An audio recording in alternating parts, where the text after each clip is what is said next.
corruption and the fraud is at many levels, isn't it? And, you know, as an Australian, I think we all deserve to know where our money's going, and I think Paul made a very good point. We have no choice. We have no choice with our superannuation, and this is where we need the things to change. But there was a question that was actually on this document here that was for Stephen Jones, but I thought it was quite relevant that we bring it up. And Paul, if you could try and answer in your opinion. The question was, from one of you, on what basis and evidence did Minister Bill Shorten award compensation for industry and retail fund investors? Why is there a lack of equality, do you feel? Exactly. As I said before, Shorten is involved in the strategy on behalf of the Big 20. Because of the failure of the Big 20, who control 50% of this 1.3 trillion, to deliver a rate of return more than 1% rate of return on capital. By the way, if you had a financial advisor in a self-managed fund who was returning you 1% on your capital, you would dismiss them. Otherwise, you wouldn't be in your right mind, Steve.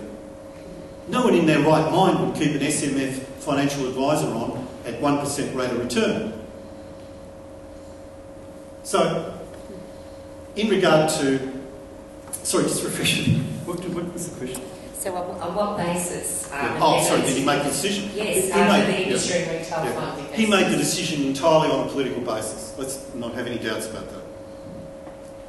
He didn't get information, as we now know, or evidence of the fraud, because Sean Richard was convicted on his confession for a fraud of $24 million.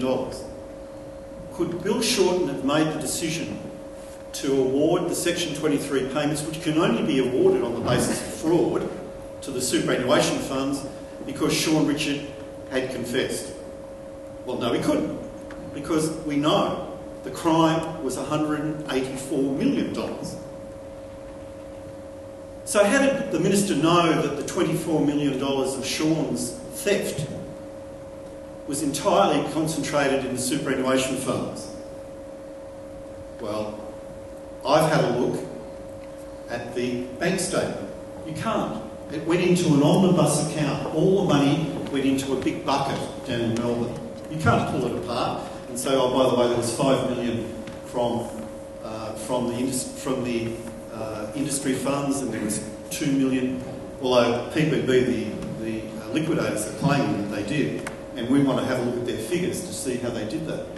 So Shorten makes a political decision to use the Section 23 mechanism because that underlined to people in the superannuation system, don't set up a self-managed fund. You see, industry funds and retail funds are doing so badly, despite all the glossy advertisements. I can't watch the football these days without having to walk out of the room when the next superannuation fund advertisement comes on.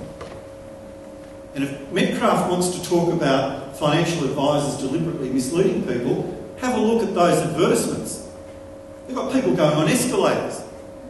Hold on a minute, there's no escalator in an industry fund anymore.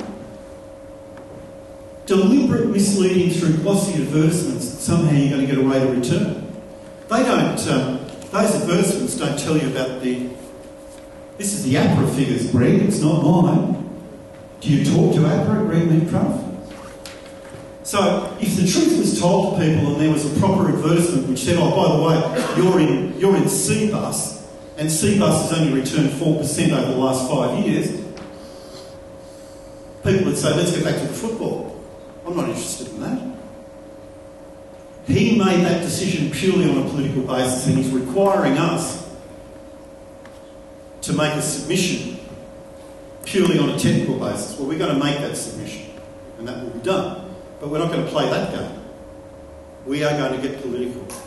Because finally, these decisions are made politically in this country. If anyone is naive enough, and there was someone here at DAPTO a couple of weeks ago who was naive enough to put forward the proposition that Stephen Jones can still go and persuade Bill Shorten to give you your money. 2 points about that. I just want to reply to that. At the moment, and I admire Terry Rundle for turning up today because it takes courage in the Labor Party. Terry's son, John Rundle, let's get political about this now.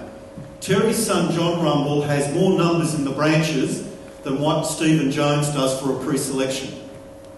John didn't tell me that, by the way. Other people have, Terry, who know. Good numbers people.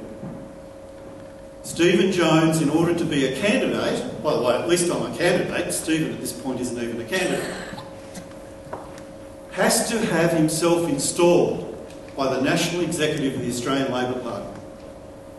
Who controls most of the numbers on the National Executive of the Australian Labor Party? Well, that was proven this week. It's the AWU faction of which Bill Shorten heads up.